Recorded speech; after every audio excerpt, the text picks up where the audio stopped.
I didn't realize anything was wrong that night. Not until 2 days later, when I checked the dashcam footage from my rig. The problem was, the footage showed me stopping the truck in the middle of a bridge I don't remember crossing. And it showed me getting out. Why did I leave the cab in the middle of a thunderstorm? And who is the person waiting for me at the railing? I've been driving long haul for about 8 years now. It's a lonely life, but it suits me. Most people can't handle the silence of the cab or the endless stretch of gray asphalt, but I've always found it peaceful. You see a different version of the world when you're moving through it at 3 in the morning. Everything is softer, slower, and a lot less complicated. Or at least, that's what I used to tell myself. My route usually takes me through the Pacific Northwest. Lots of winding mountain passes, dense pine forests, and stretches of road where you won't see another set of headlights for 50 miles. This happened back in November. I was hauling a load of industrial machinery from Spokane down toward the coast. The weather was a mess, one of those cold, biting rains that turns to slush the second it hits the windshield. Visibility was garbage, and the wind was catching the trailer, giving me that constant, nagging pull in my steering wheel. I was tired, but I was on a tight schedule. I figured I'd push through until I hit a specific rest stop I liked near the border of the national forest. The first thing that fell off was the radio. I usually keep a local station on just for the background noise, but as I climbed higher into the pass, the signal started to bleed out. That's normal for the mountains. What wasn't normal was the sound that replaced it. It wasn't just static. It was a low, rhythmic pulsing sound, like a heartbeat heard through a wall. I tried switching to Bluetooth, but my phone wouldn't sync. It just kept searching, the little blue icon spinning and spinning. I eventually just turned the whole system off. The silence that followed was heavy. It felt like the air in the cab had thickened somehow. I rolled the window down a crack to let in some cold air, hoping to wake myself up, but the wind didn't whistle like it usually does. It sounded muffled, like I was driving through a tunnel even though I was out in the open. I checked my GPS. According to the map, I was about 20 miles from the rest stop. The road ahead was a long, straight bridge that spanned a deep gorge. I remember seeing the signs for the bridge. I remember the orange reflective markers flashing in my high beams. I remember the transition from asphalt to the humming sound of tires on concrete. And that's where my memory stops. The next thing I knew, I was sitting in my truck at the rest stop 20 miles away. The engine was idling. The wipers were scraping against a dry windshield because the rain had stopped. I felt fine, physically anyway. I wasn't hurt, and the truck didn't have a scratch on it. But I had this overwhelming sense of dread, the kind you get when you wake up from a nightmare you can't quite remember. I looked at my watch. It was 4:30 a.m. The drive from the bridge to that rest stop should have taken maybe 25 minutes. According to my logs and my own internal clock, I had lost nearly an hour and a half. I didn't think much of it at first. I mean, I was freaked out, sure, but I convinced myself I'd just had a highway hypnosis episode. It happens to drivers more than we like to admit. You zone out, your brain goes on autopilot, and you perform the mechanical tasks of driving without actually being there. I figured I'd just driven the rest of the way, parked, and sat there in a daze until I snapped out of it. I finished my route, delivered the load, and went home for my scheduled 3 days off. But that feeling wouldn't go away. It was like a splinter in my mind. I kept thinking about that bridge. Why did I feel so cold? Why did my joints ache like I'd been standing out in the rain for hours? 2 days later, I was sitting in my living room with a cup of coffee, and I decided to pull the SD card from my dashcam. I just wanted to see the autopilot driving. I wanted to see myself safely navigating those curves, so I could prove to myself that I hadn't been a danger to anyone on the road. I plugged the card into my laptop and scrolled through the files. I found the one timestamped at 2:50 a.m. The footage starts normally. You can see the rain lashing the windshield and the dark silhouettes of the pines passing by. Then the truck reaches the bridge. About halfway across, the truck begins to slow down. There's no reason for it. There are no obstacles, no brake lights ahead, nothing. The truck just rolls to a stop in the middle of the right lane. In the video, I can see my own reflection in the side window for a split second when lightning flashes. I look blank. My eyes are open, but I'm not blinking. I sit there for maybe 3 minutes, just staring straight ahead through the windshield.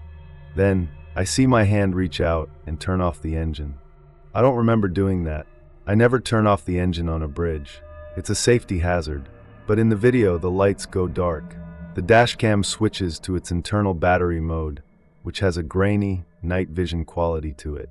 The door opens. I watch myself get out of the cab. I'm not wearing my jacket, just my flannel shirt, despite the freezing rain. I walk toward the front of the truck and vanish from the camera's field of view. I sat there staring at my laptop, my coffee getting cold. I waited for myself to come back. 1 minute passed. 5 minutes. 10. At the 12-minute mark, something appears in the frame from the left side. It's not me. It's a figure walking slowly along the edge of the bridge railing. They're wearing a yellow rain slicker, the kind road crews wear, but it's old, faded and torn. They aren't looking at the truck. They're looking down into the gorge. They stop near the front of my rig and just stand there. A few seconds later, I walk back into the frame. I walk right up to this person. I don't look scared. I don't look confused. We just stand there together, two silhouettes against the railing, getting drenched by the storm. We stay like that for nearly 40 minutes. The footage has no audio, but I can see my mouth moving. I'm talking to them, or maybe I'm praying. I can't tell. The person in the yellow slicker doesn't move at all. They just stay hunched over, looking down. Then, at 3:45 a.m., the person reaches out and hands me something. It's small, something that fits in the palm of my hand. I take it, nod once, and turn around.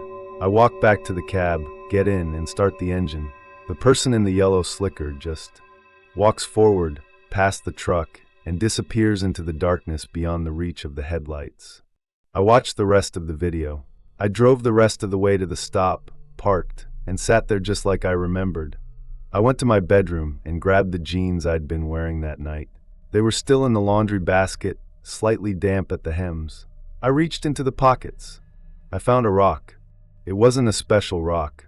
It was just a smooth, river-worn stone, about the size of a silver dollar. But when I turned it over, I saw something that made my blood run cold. There were markings etched into the surface.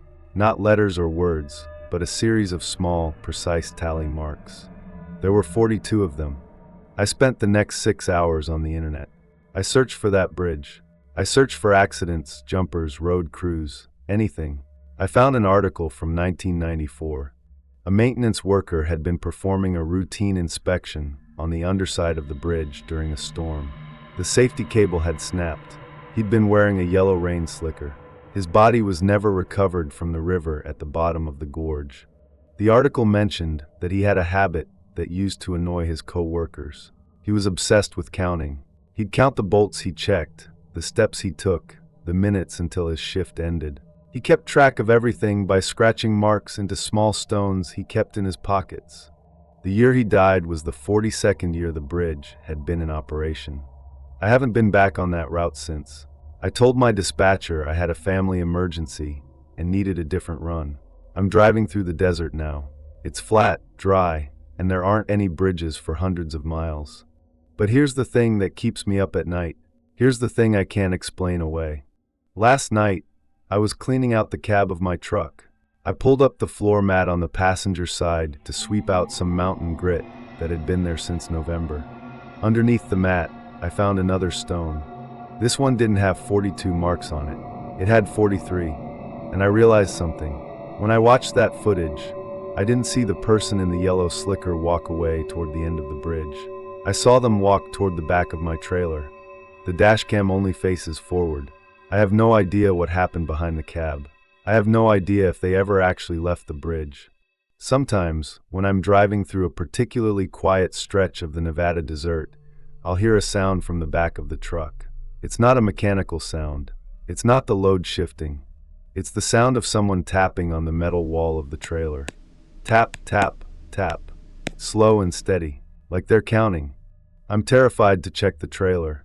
I'm terrified to look in my side mirrors when the moon is bright, because I realize that 43 isn't just a number of years. It's the number of miles I've driven since I noticed the second stone. And every time I hit a mile marker, I hear another tap. I'm at 48 now. I have 200 miles left on this haul. I don't know what happens when he reaches the end of his count. I don't know if he's waiting for me to stop again. I don't know if I'm the one who's supposed to be counting now. I've started keeping a stone in my own pocket. I don't know why. It just feels like I'm supposed to. I catch myself scratching at it with my thumbnail while I drive. I'm not even looking at the road anymore. I'm just looking at the mirror, waiting for a flash of yellow in the dark. I don't think I'm going to make it to the next delivery. I think I'm going to pull over. I think I'm going to get out. Not because I want to, but because I can feel the weight of those stones in my pocket, and they're getting heavier with every mile. The worst part isn't the ghost. It isn't the missing time. It's the fact that when I look in the mirror, I don't recognize the person behind the wheel anymore. My eyes look just like his did in the reflection on the bridge. Blank. And I'm starting to think that the reason he gave me that stone wasn't a gift. It was a handoff. He didn't want to count anymore. And now I can't stop. Would you like me to look up historical records of bridge maintenance accidents in the Pacific Northwest, or provide tips for truckers on how to manage the psychological effects of long-term isolation and highway hypnosis?